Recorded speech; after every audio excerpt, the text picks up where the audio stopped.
Bom dia, oitavo ano, tudo bem? Vamos começar o capítulo 8 do livro de vocês, página 128. Por favor, abra o seu livro, acompanha comigo essa aula, tá bom? Que se intitula como Quando as linguagens se misturam, tá? Vamos falar um pouquinho sobre música, dança, artes visuais e teatro, as 4 linguagens da arte num lugar só, quando elas se misturam, quando essas 4 linguagens da arte elas se misturam. Cada linguagem da arte tem a sua particularidade, porém elas podem se misturar, né? E quando isso acontece, surgem outras expressões artísticas com novos significados e elementos próprios, tá? Então nós vamos ver um pouquinho melhor sobre isso. Onde é que tem mistura? No universo da arte existem várias linguagens, sabia? E como você já sabe, no universo da arte existem várias linguagens, que as principais: artes visuais, música, teatro e a dança. Cada uma delas apresenta técnicas e elementos específicos, tá? Mas existem também algumas formas de arte que fundem essas várias linguagens.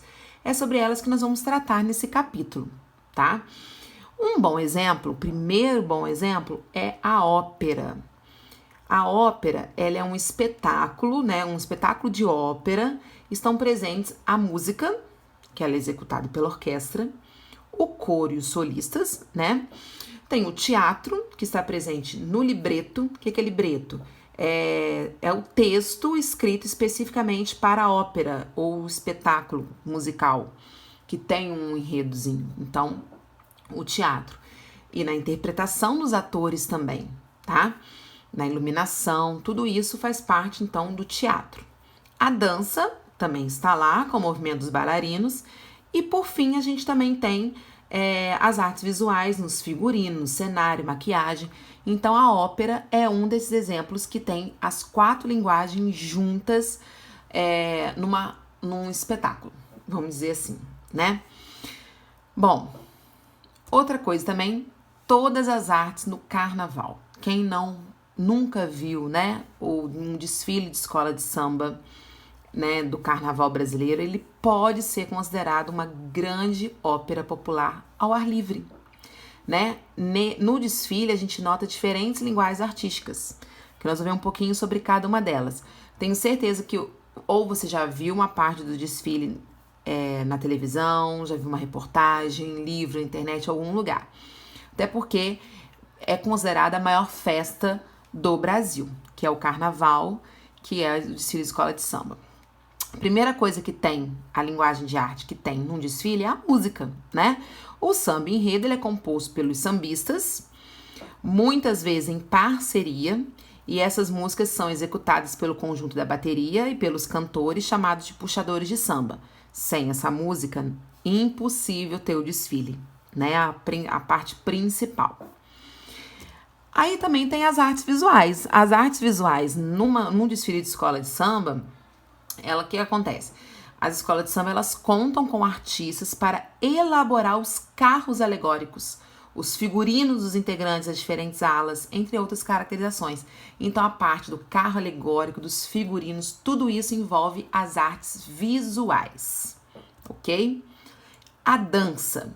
Para os desfiles, são criadas coreografias de comissão de frente. Quando começa a escola de samba, a primeira coisa é a comissão de frente. E ali tem uma coreografia feita por alguns bailarinos ali, que vai dar o pontapé inicial da história, porque toda escola de samba tem um tema, uma história, e é ali que vai começar mostrando a história daquele samba enredo, tá? E a criação de acrobacias impacta o público com as habilidades artísticas que se utilizam de muitas técnicas da arte circense. Então, muitas vezes, são artistas de circo, ou tem muitas piruetas, tem muita coisa diferente nessas coreografias. É para impactar mesmo o público, tá?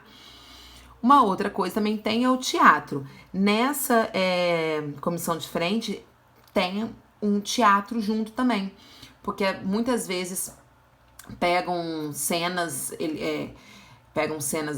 do tema que vai ter a escola de samba, eles encenam, sem fala, sem nada, mas só com gesto dá pra você entender o que eles querem dizer. Praticamente todas têm isso, ou na comissão de frente, ou no meio do desfile, ou no próprio carro alegórico, sempre tem alguma coisa assim referente ao teatro, ok? Depois o livro traz falando um pouquinho sobre o grande carnavalesco.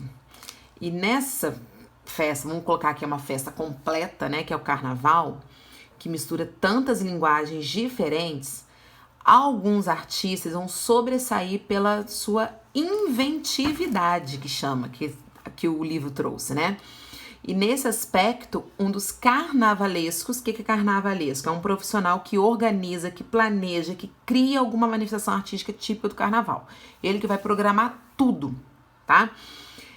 Um assim, dos mais famosos, mais aclamados foi Joãozinho 30. Já faleceu recentemente, 2011, mas já faleceu.